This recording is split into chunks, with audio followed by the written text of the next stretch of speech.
The story of ambition, courage, and resilience continues as these brave young educators embark on a journey to make their mark in the world. From the early days of learning and growing to the challenges of the classroom and beyond, experience the highs and lows of their inspirational journey. Come along with us now as we carry on the next chapter of their journey.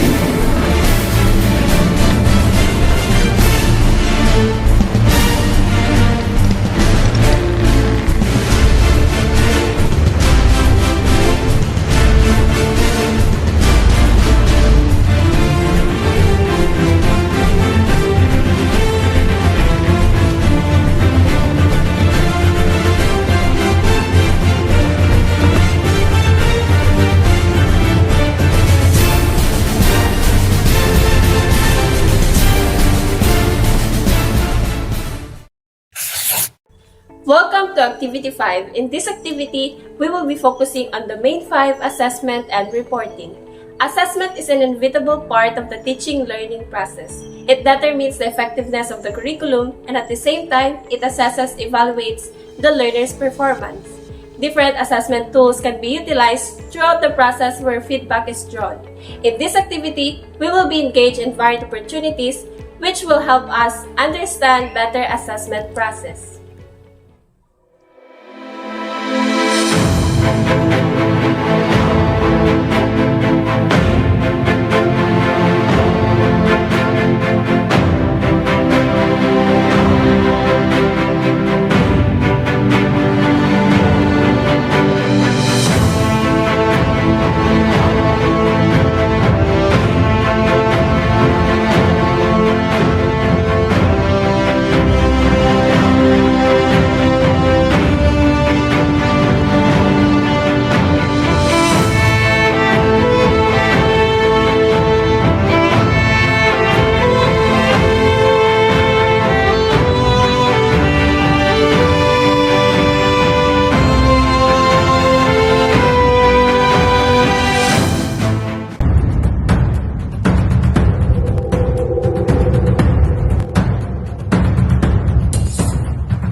Assessment is an integral part of the teaching and learning as it allows educators to determine the effectiveness of their instruction and measure student progress. The alignment of assessment tools and tasks with the intended learning outcomes is critical to ensure that the assessments accurately reflect the skills and knowledge students have acquired. In this activity, we will discuss how to determine the alignment of assessment tools and tasks with the intended learning outcome. Critique traditional and authentic assessment tools and tasks for learning in the context of the established guidelines on test construction, evaluate non-traditional assessment tools including scoring rubrics, determine the procedure on how grades are computed and reported to parents, and compute student grade based on DepEd's grading policy. In order to determine the alignment of assessment tools and tasks with the intended learning outcome, educators must first identify the learning outcomes they wish to assess. Once the learning outcomes are identified, educators can then select the appropriate assessment tools and tasks that will measure whether or not the student have achieved the desired learning outcomes. It is vital to ensure that the assessment tools and tasks chosen are appropriate for the level, age, and ability for the students. Here are the various forms of assessments. First is the assessment for learning. It is an approach to education that focuses on providing feedback to students to help them progress and improve their learning. This type of assessment is often done in a formative way, meaning that it's used to inform teaching and learning rather than summative purposes. Second, assessment as learning, which is an approach to education that emphasizes the student's responsibility for their own learning.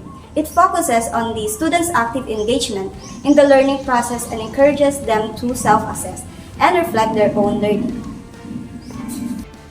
Third, assessment of learning. It is an approach to education that focuses on summative assessment. It is used to measure the attainment of learning objectives and to provide evidence of students' achievement. The criteria for selecting assessment tools and tasks include the content to be assessed, the purpose of the assessment, the specific learning goals, and the desired outcome. When evaluating traditional and authentic assessment, tools and tasks, educators must consider the principles of test construction. This includes reliability, validity, bias, representativeness, and appropriateness. Reliability refers to the consistency of the results, while validity refers to the accuracy of the results. Bias should be avoided as it introduces the element of inaccuracy into the results. Representativeness means that the assessment should accurately reflect the content that was taught, while appropriateness means that the assessment should measure the intended learning outcomes. Assessment activity is a process used to evaluate student performance and measure their understanding of a particular subject or concept. Assessment activities can be either traditional or non-traditional. Traditional assessment activities involve tasks, quizzes, and other forms of assessment that are designed to gauge a student's knowledge in a given subject. Non-traditional assessment activities are more creative and focus on the student's ability to apply their knowledge in a real-world settings. Example of non-traditional assessment activities includes simulations, role-playing, and problem-solving activities. Non-traditional assessment tools such as scoring rubrics can be used to provide a more comprehensive picture of student learning. Scoring rubrics are often used to assess student performance on project or presentations and involve assigning points to various criteria such as knowledge, understanding, reasoning, and application. Scoring rubrics are also be used to measure student performance on tests.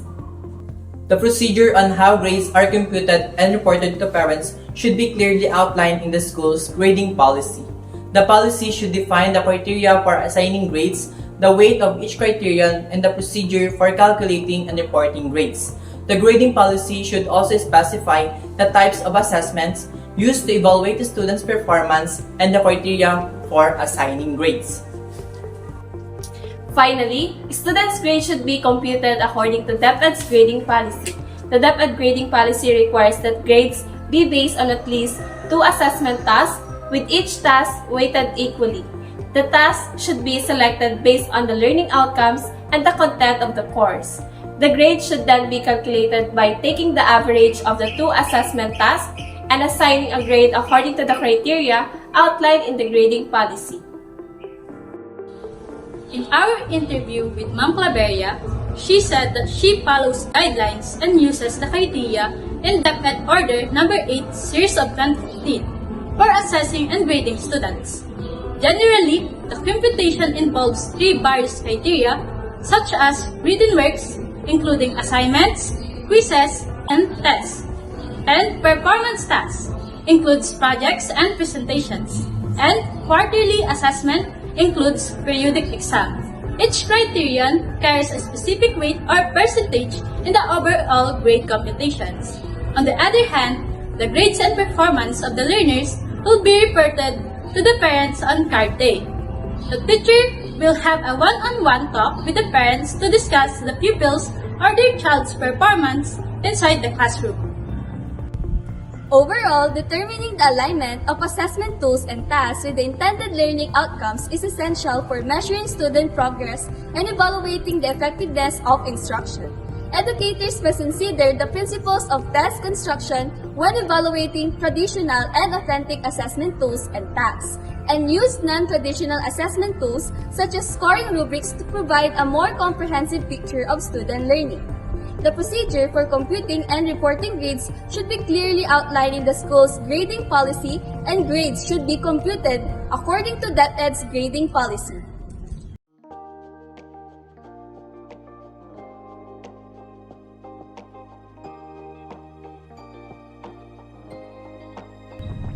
We believe that the assessment process is a powerful tool for making learning more fun and meaningful. By creating assessments that are engaging, relevant, and creative, we can ensure that my students are learning the material in an effective and enjoyable manner. Assessments can help us identify areas of strength and weakness in our students, enabling me to tailor my lessons to better meet their needs. Also, as a millennial teacher, we will leverage technology, gamification, and real-world applications in assessments to make learning enjoyable and meaningful, incorporating interactive tools such as online quizzes and educational games, caters to the digital preferences of millennials. Gamification elements like badges and levels add a fun and competitive aspect.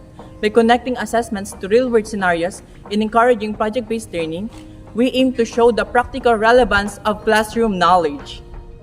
Additionally, by providing feedback on assessment, we can help our students to take ownership of their learning and build confidence in their abilities. Through the assessment process, we can make learning more fun and meaningful for our students by providing them with an enjoyable and engaging learning experience. Also, offering choices promoting peer and self-assessment and providing constructive feedback contribute to a personalized and collaborative learning experience, aligning with the millennial values and preferences.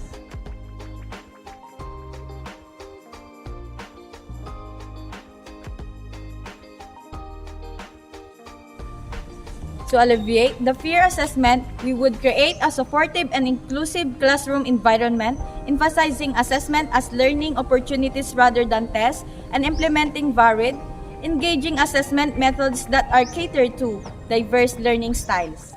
We, as a future teacher, we will strive to create a classroom environment that is supportive and accepting of all levels of learning.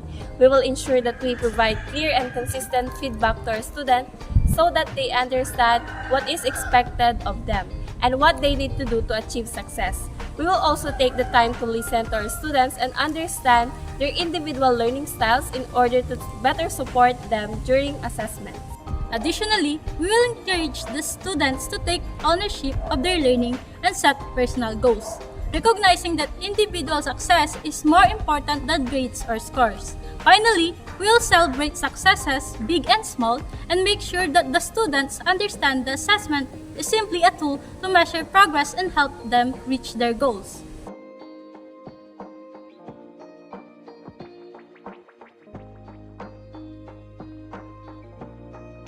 The process of learning takes place in pupils' minds, where it is invisible.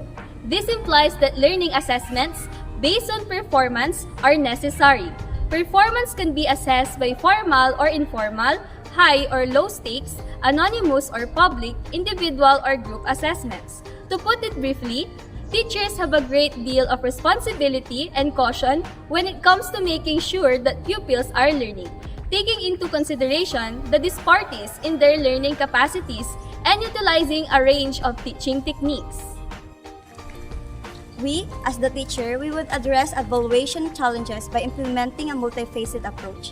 This including diverse assessment methods such as project-based assessment, incorporating technology for timely feedback, and fostering growth mindset to encourage students to see assessment as opportunities for learning and improvement.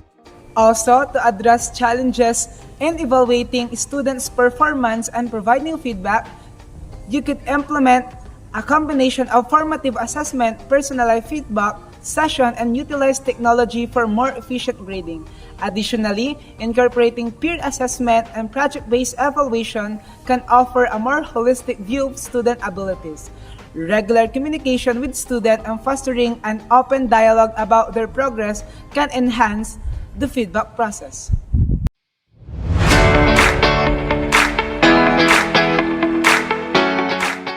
As we close this chapter of our educational journey in the field study, let us embrace the knowledge gained, the friendships forged, and the growth experience, ready to embark on the next exciting chapter of our lives.